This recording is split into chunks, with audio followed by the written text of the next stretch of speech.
want to state up top that I like Season 6 era SpongeBob way less than the lauded original first 3 seasons for a lot of the same reasons most people do. Recently, I decided to give Season 6 a marathon, occasionally taking a break to rewatch some classics from the first 3 seasons, and my overall assessment just from an enjoyability standpoint was that in Season 6, I was laughing a lot less and was in a worse mood. That said, something that surprised me was how much effort it took to search for the differences era to era. On paper, S6 era SpongeBob actually contains most of the inner architecture that makes classic SpongeBob what it is. Both old and Season 6 era SpongeBob are lighthearted episodic comedies without a whole lot in the way of adventure or moral lessons or continuity. In both eras, the humor is mostly weird off-template facial expressions, surreal little visual gags and cutaways that often break the fourth wall and include humans. Both versions straddle kid and adult appeal, with colors and vibes that are obviously palatable to kids, but plenty of little phrases and references that mean much more to adults. Both versions feature some plots that are a bit more adventurous and dense, and some plots that you could sum up in a couple seconds and would seem really boring on paper. In both eras, Mr. Krabs is an asshole, and Patrick's an asshole. This isn't like the Beach Boys going from Pet Sounds, a lushly bittersweet avant pop album, to shitty movie soundtrack pop. This is more like the Beach Boys going from Pet Sounds to Pet Sounds, with the formula tweaked a bit here and there. Moreover, the tweaks in S6 era SpongeBob didn't amount to a broken, amateurish atmosphere. No, the puzzle pieces fit together. The choices made some type of sense.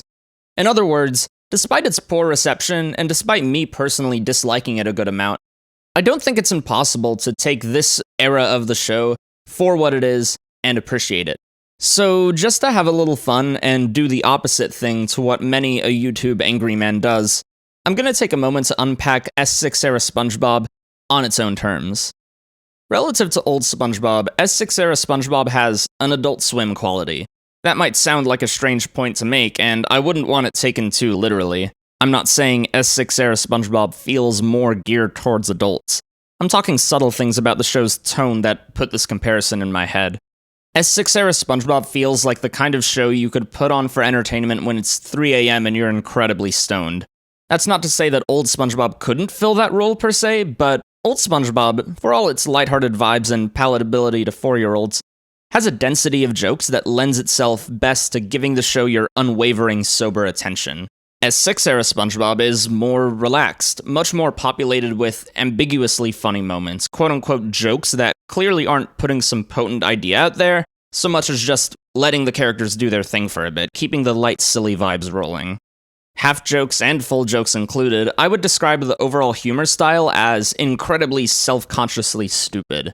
It's a lot of dragged-out repetition and obvious punchlines whose obviousness the show seems fully aware of and intent on milking, almost for a so lame it flips back to funny quality. Though a lot more wholesome than this example, I'm reminded of Family Guy, delirious, turn-off-your-brain content.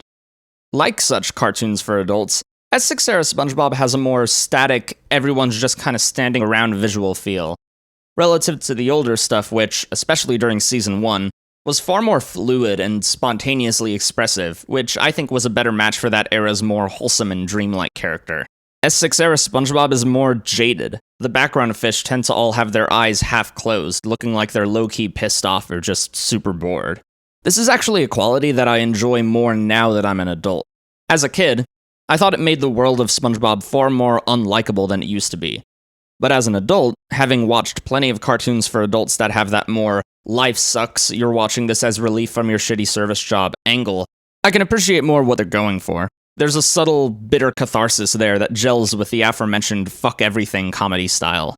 That jadedness, I think, factors into other aspects of the era's visual flair. As I mentioned before, SpongeBob always used plenty of moments of off-template face design for comedy. But the seasons around 6 shook up the exact character of these designs by going for something more grotesque and Ren and Stimpy-esque. Ren and Stimpy was generally a brown, gray, disgusting-looking show, so inherently it reads a bit different there than in SpongeBob, which is candy-colored like Dora the Explorer. I would chalk it up as one more example of S6 era SpongeBob feeling like this channeling of jaded adult comedy styles into a 6-year-old compatible show. And maybe you could say it speaks to the jaded or just irreverent, rebellious side of 6-year-olds, especially the kinds of 6-year-old boys who would love gross-out humor. Yeah, I'm gonna do gender stereotypes, why the heck not?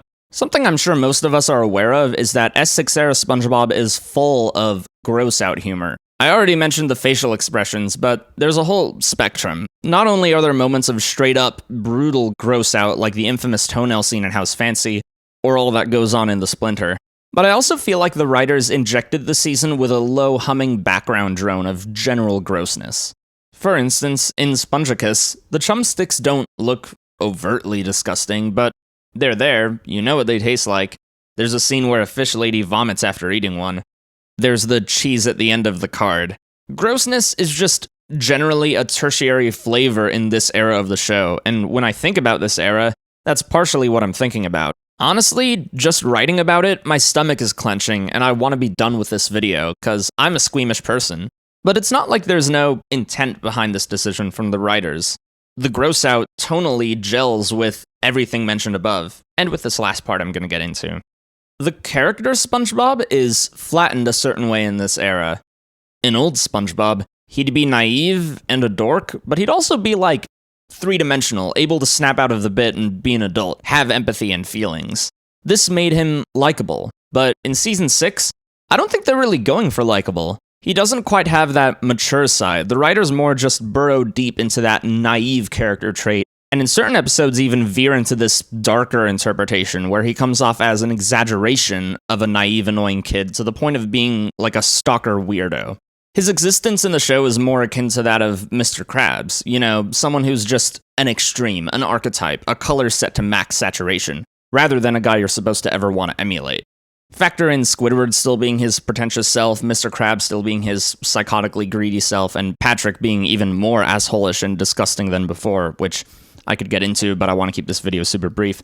The show pretty much lacks a likable character, which feels wild to say out loud, but I would stand by this point being accurate and a good window into what this era of the show was about. The emotions in this era of the show are surface, and what the show does drill deep into is the hyper-annoying, the hyper-juvenile, gnarly shit, in its own brightly colored Nick Jr. kind of way. It works, but, you know, I don't particularly like it.